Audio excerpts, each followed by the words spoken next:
I can see it on. Hi, welcome to Parent Support. My name is Emily Edwards Long, and this is Patricia Rodriguez. We are I'm the instructional coach for grades preschool through 5th grade. And I'm the instructional coach for grades 6 through 12. We're going to talk with you today about Google Classroom, Infinite Campus, and Cami. So let's go ahead and get started.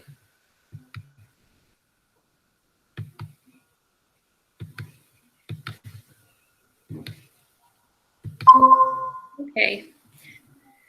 All right, Patricia, can you see the slideshow on your end? Wonderful. Okay. So we're going to back up for just a second. We're going to start with Infinite Campus. So Infinite Campus, how do I log on and what information can be found there? Well, Infinite Campus is our system that we use for grades in the district, but it's not just for grades. We also use it for our attendance and for account balances, among many other things. But you can find information about your students' attendance, about their lunch balance, and their assignments and grades on Infinite Campus, which can either be something you log into as an app that you download or something that you access via our parent portal.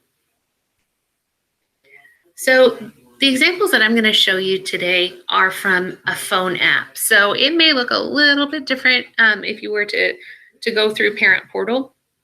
It may be a little bit more spread out on the page, but it has the same information. So as you can see, this is an attendance report. This will be your student's name if you'll follow my cursor, and then your student's picture would be right here. You can check their attendance. You can see that the student is in high school for the year 2020 through 2021. And you can see their course load as well. So each course shows their absence and also any tardies they may have. Another feature of Infinite Campus is that it will show you the lunch bill for your student. So say, for example, you actually have 2 students in our West Plains schools. It will actually list both of your students. So all of the students that are tied together in your demographics as you being the parent or guardian will be listed under your account right here.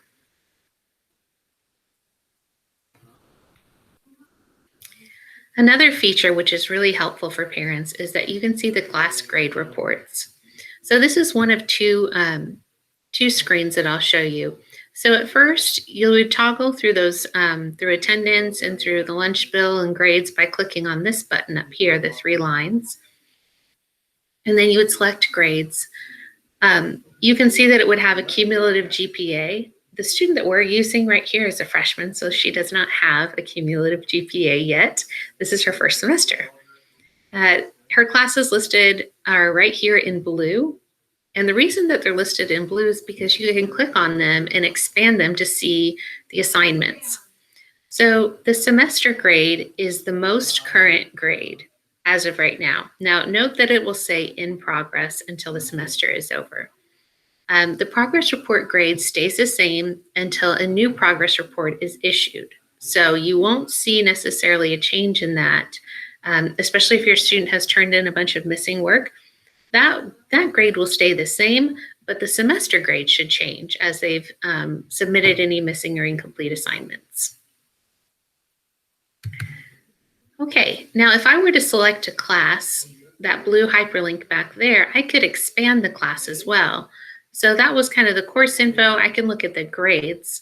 So I can see that this teacher breaks assignments down into categories that are assessments, GUM, I'm sure that stands for something, in-class assignments, vocabulary exercises, vocabulary quizzes, and writing. And you can see that there's a plus sign on right next to each of those. So what they would have is a percentage of those assignments and then a total. Now you could also expand to see individual assignments by pressing the plus button right there. So how do you log into Infinite Campus? The biggest thing to know is that you're going to need an activation key. And so for getting your activation key, you're going to need to go to see your school secretary to give you that. We require that you show your ID because it is personal information that you can access on Infinite Campus. We want to make sure that we are giving the key out to the right people. So you would get that activation key. One question we've had is, what if I have multiple students? Do I need to go to each and every one of their buildings? The answer is no. Your activation key should work for all students that are listed with you as their guardian or parent. So what you do is you could go to scissors.org, the for parents, Infinite Campus, then Infinite Campus login. Then proceed with creating an account. Now, if you're anything like me, you're not going to remember that. So let me show you what it's going to look like to do that. So first, we're going to go to scissors.org. I happen to have that bookmarked. But you can see scissors.org. Then I'm going to go to For Parents and Infinite Campus. And then I would go to Infinite Campus Login, Campus Parent, and then New User. At that point, you'd put in your activation key right here. Okay. Once you've done that, you're going to see a screen that looks like this, and you would create an account with your username, your password, and they'd ask you to verify your password by entering it in one more time. So once you've created your account, then you just go back and you log into the account.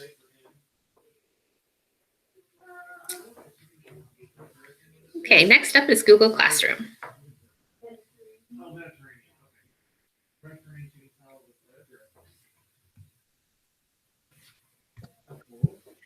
Okay, so with Google Classroom, we use this in every classroom across the district, and so every teacher has a Google Classroom set up for your child. Within Google Classroom, there are a few different elements that we're going to talk about today. Patricia, I'm going to stop sharing my screen so that you can navigate as you need to, okay? Thank you. Okay, so let me present that.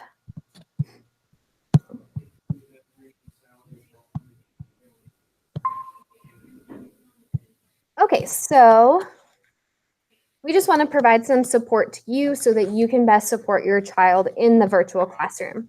So the first thing that we want to talk about is the stream versus classwork. So the stream is and classwork are located at the top of the screen. I'll show you a screenshot of that here in the next slide. And the stream is simply used for announcements. You're not going to find anything else there except for announcements. Everything else is going to be found in classwork. So classwork is used to post assignments. They should be organized by week. You're going to find your teacher contact information and other frequently asked questions, as well as checking student progress on assignments. So here you can see across the top, this is from the teacher's perspective.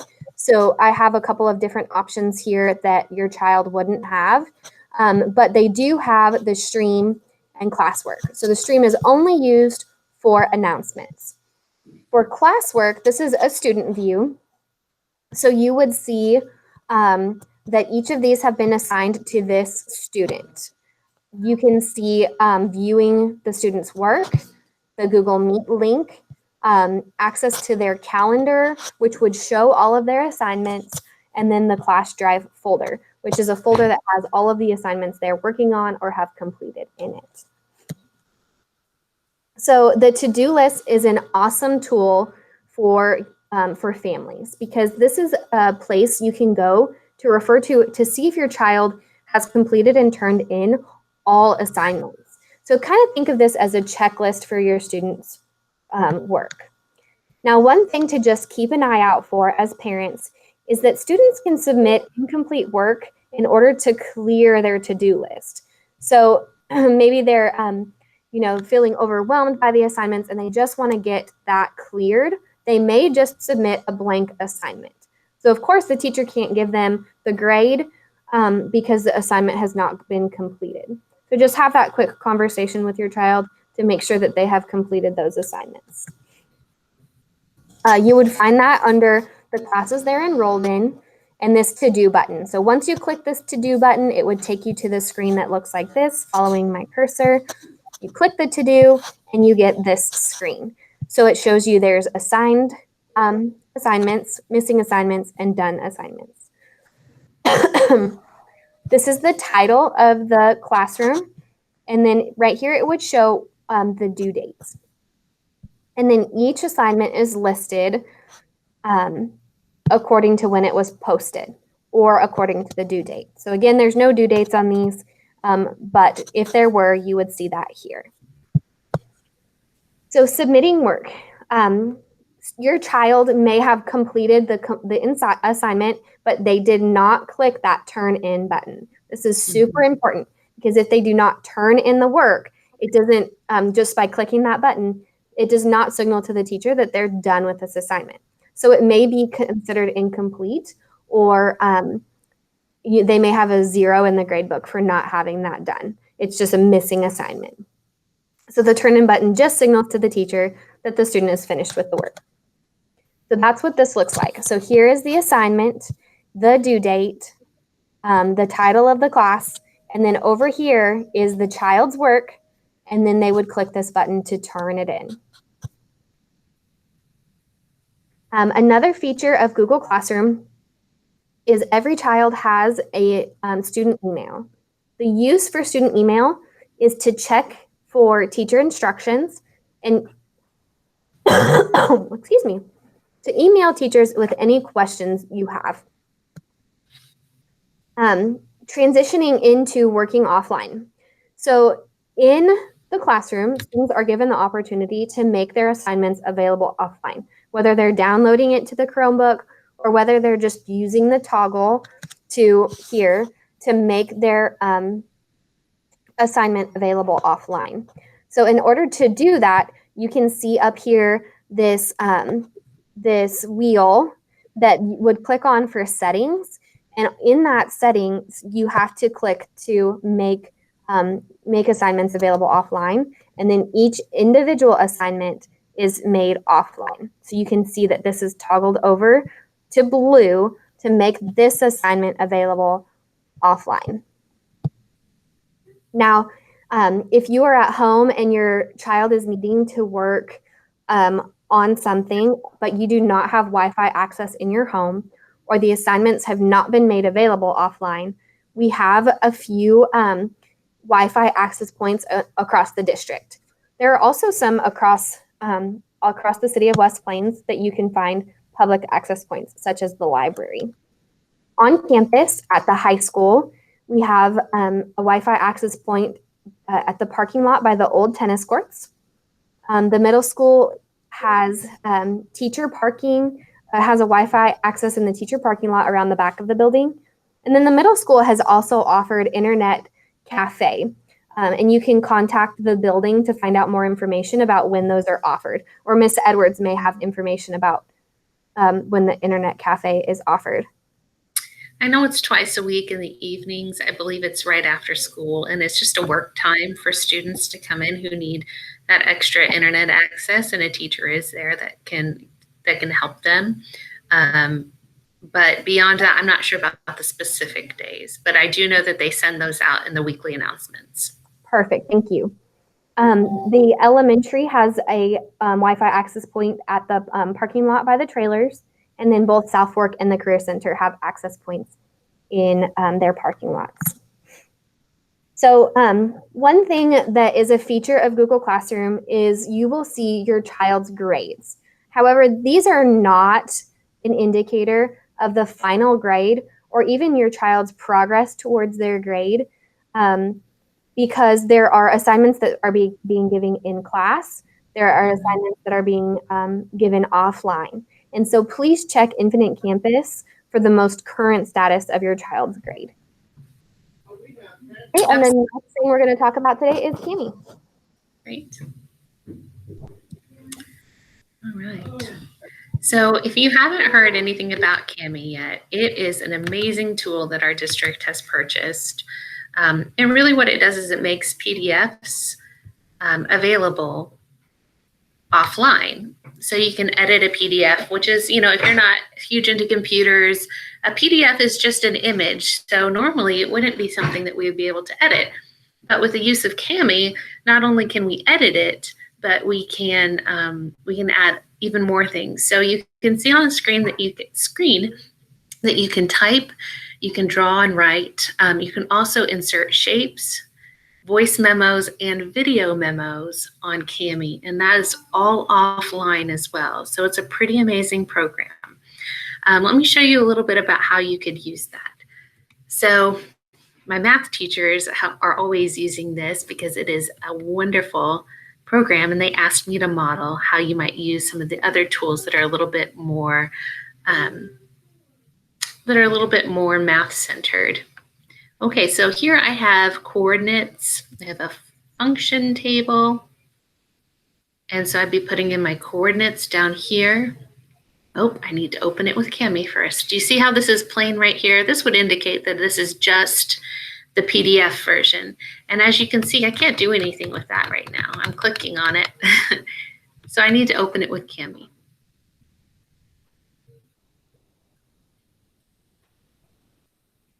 Now I've done this presentation, Patricia and I have, a couple times, but I'm not going to reopen one of the ones that I've already done. I'm going to start fresh. Okay. So now you see I've opened it up with Cami because you can tell because I have a huge toolbar over here.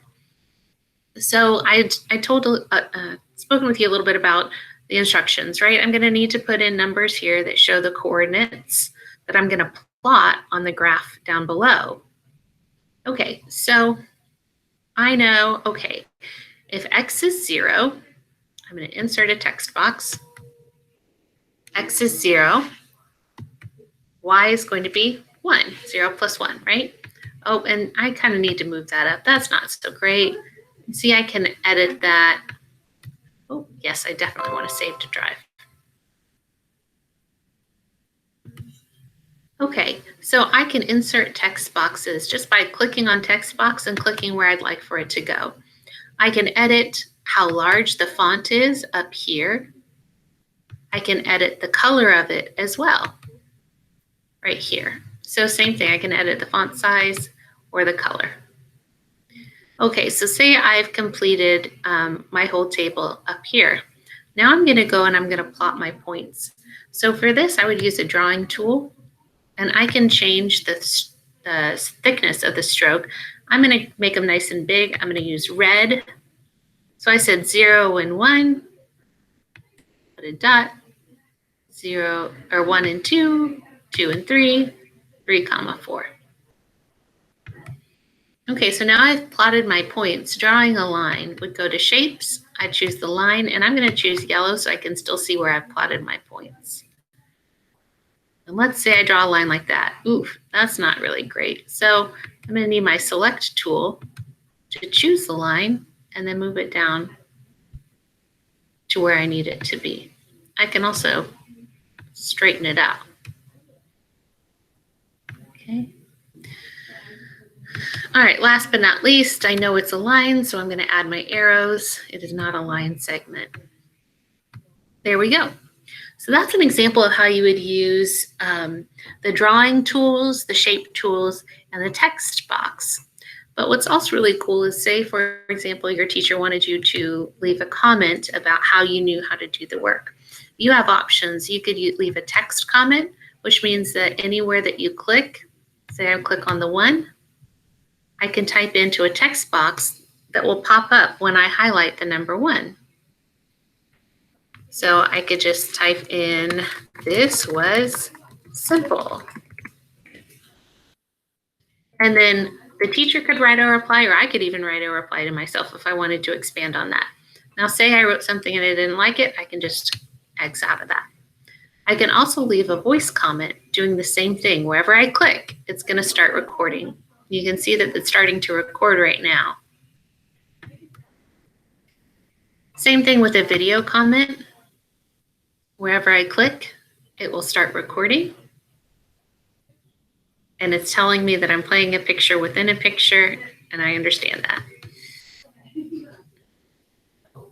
Right, So those are some of the features that you can use with Cami.